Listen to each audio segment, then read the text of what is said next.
네, 여러분 혹시 여가 활동하면서 여러 가지 재미 느끼면서 여가 활동 하시는지요? 여가 활동을 재미있게 하시려면 창의적인 여가 활동을 하셔야 되고, 우리가 계속 얘기하는 이 창의적이라는 것은 남들과 좀 더 차별되고 재밌는 인생을 살기 위해서입니다. 그 재밌는 인생 사는데 아주 중요한 부분이 바로 여가 활동이죠. 네, 안녕하세요. 네, 이철환 교수입니다. 네, 여러분 오늘은 창의적인 여가 활동이 어떻게 해서 우리를 행복으로 이끌 수 있는가, 이거에 대한 이야기를 하도록 하겠습니다. 네, 여러분도 혹시 창의적인 여가 활동 관심 있지 않으십니까? 창의적인 여가 활동이라는 것은 자기가 좋아하는 그러한 여가 활동을 남과 조금 차별적으로 하는 것을 말하는 것이죠. 그렇다면 창의적인 여가 활동을 하기 위해서 무조건 남이 하지 않는 여가 활동을 하는 게 아니라 남도 하지만 내 스스로가 남과 다르게 여가에 임하는 것입니다. 뭐 예를 들어 가지고 등산을 하더라도 남들이 뻔히 가는 코스가 아니라 나만의 색다른 코스를 발견해 보는 것, 이러려고 좀 연구도 많이 하게 되고요. 또한 등산 전문가들 만나서 좋은 코스에 대한 조언도 얻게 되고, 그리고 또 상황이 되면 여러 가지 정보도 내 나름대로 편집해서 한번 등산을 해보는 것이죠. 이러한 것들이 바로 창의적인 여가 활동이라 할 수 있고, 창의적인 여가 활동하기 위해서 중요한 것은 바로 여가 기술입니다.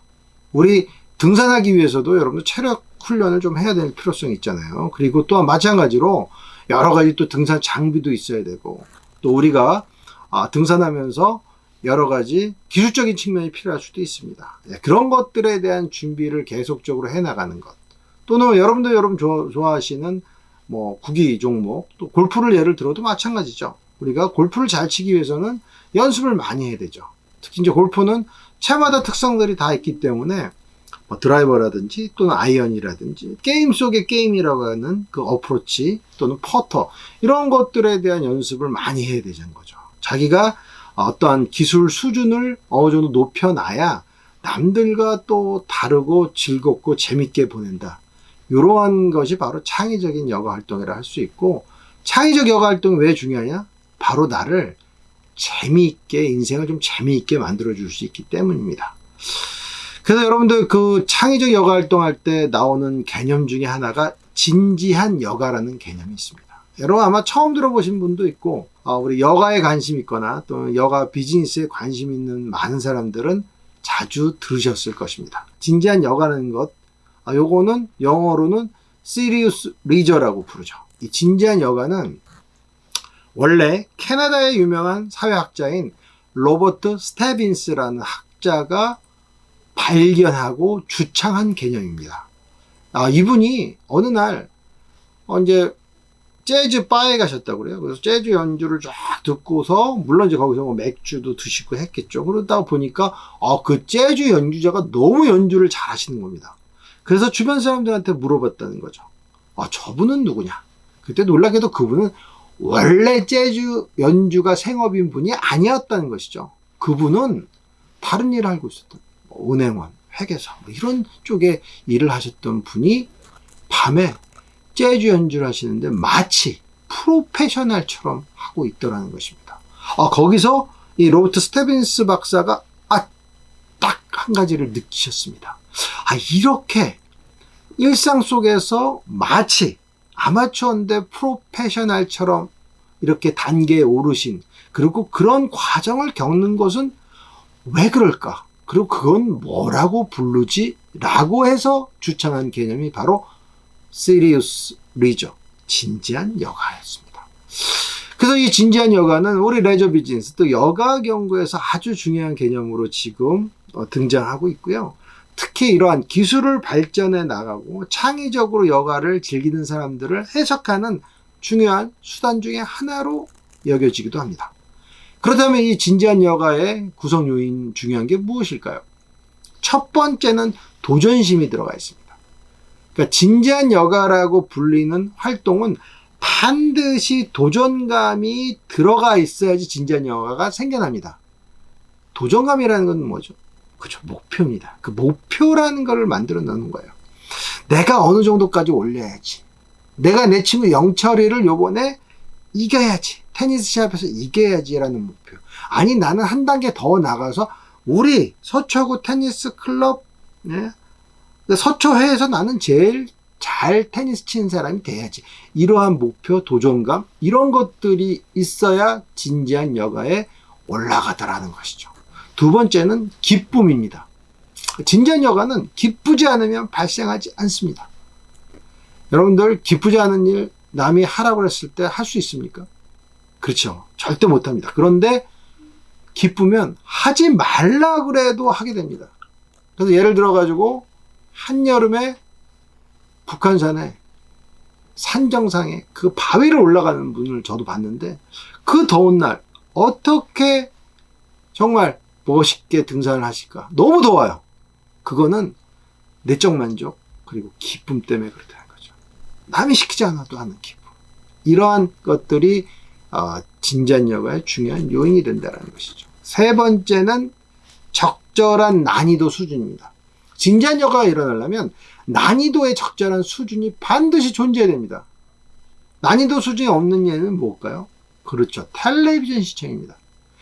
우리 여러분 텔레비전 볼 때 어떻습니까? 편하게 누워가지고 편한 바지에 우리 좀 헐렁한 티셔츠, 저는 그렇습니다. 입고 이렇게 누워가지고 TV 보고, 우리 넷플릭스 또 좋아하는 OTT 서비스, 넷플릭스 많이 보잖아요. 그래서 또 수리난가 같은 그런 그 유명한 대사 있었죠.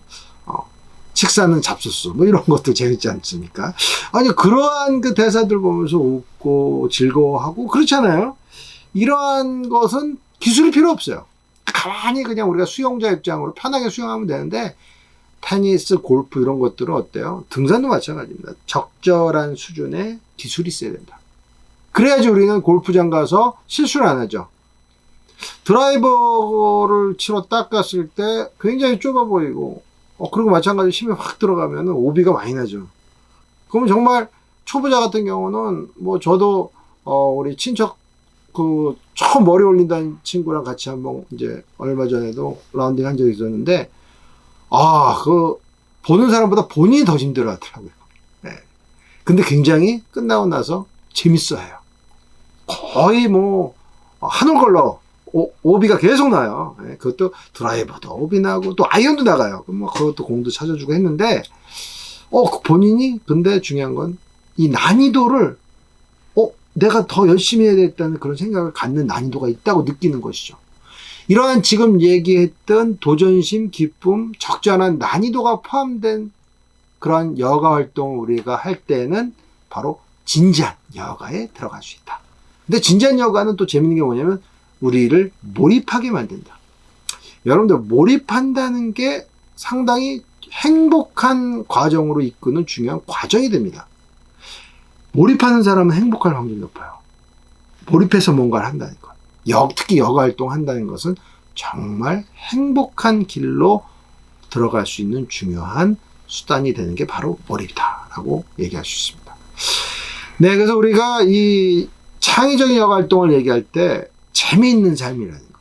우리 재밌는 삶을 생각해 봐야 되는데, 우리 요즘 자기경영 시리즈 계속 말씀드리고 있잖아요. 자기경영의 목적은 결국 뭐냐? 재미있는 삶이라는 것입니다.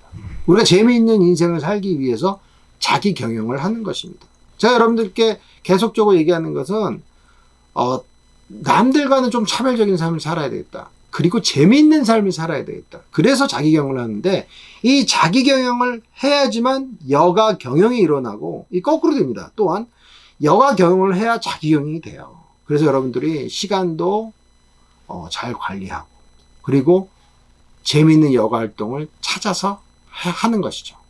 그래서 그런 것들 하다 보면 내 삶이 행복해지고, 여러분들 여가 활동하면서 재미있으면은, 저는 주변에서 많이 봤는데 콧노래가 절로 나온다는 거죠.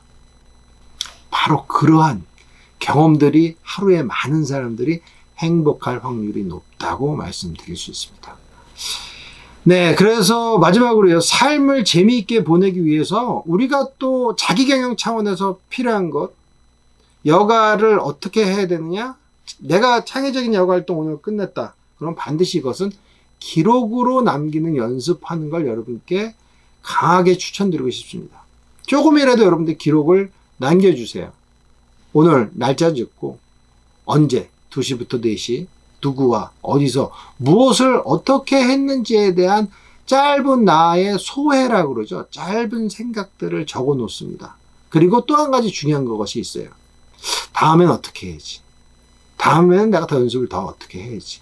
다음에는 내가 어떻게 누구랑 하는데 뭘 더 조심해야지. 뭘 더 신경 써야지에 대한 그런 기록들을 남기는 연습이 바로 여가 경영이자 여가 경영을 한 단계 더 나아가서 만든 자기 경영에 여러분들이 반열에 오를 수 있다고 이렇게 말씀드릴 수 있습니다. 그래서 기록이라는 건요, 즐거운 경험을 또 회상하게 만들어요. 그래서 여러분들이 그 기록을 한 달이나 두 달 후에 보면 또 다르게 여러분들이 좋은 생각하면서 웃음이 절로 나오게 되고, 이런 것들이 많이 모이면 내 삶이 굉장히 재밌어요. 저는 재밌는 사람이 창의적이라 보고, 이 사람들이 결국 우리 세상의 주인공이 될 수 있다고 믿습니다. 여러분, 즐거운 경험을 이렇게 생각해 보는 것, 이런 것들이 누적되면 그 사람의 삶은 굉장히 행복으로 이어질 확률이 높습니다. 행복은 소유보다는 경험을 통해서 우러나오는 하나의 경험이다, 또는 과정이다라고 말씀드릴 수 있습니다. 네, 오늘 여러분들에게 창의적 여가 활동이 행복으로 연결을 짓게 되고, 이거야말로 우리가 자기 경영을 생각하는데 중요한 하나의 삶의 방식이라고 말씀을 드렸습니다. 여러분들 행복하기 원하신다면 여가 활동을 창의적으로 멋있게 또 한 단계 더 나아가서 진지한 여가로 경험해 보시기 바랍니다. 네, 여러분들 감사드리고요. 여러분들 관심 있으시면은 계속 다른 영상도 좀 봐주시고요. 네, 좋아요와 구독 여러분들이 눌러주시기 바랍니다. 네, 고맙습니다.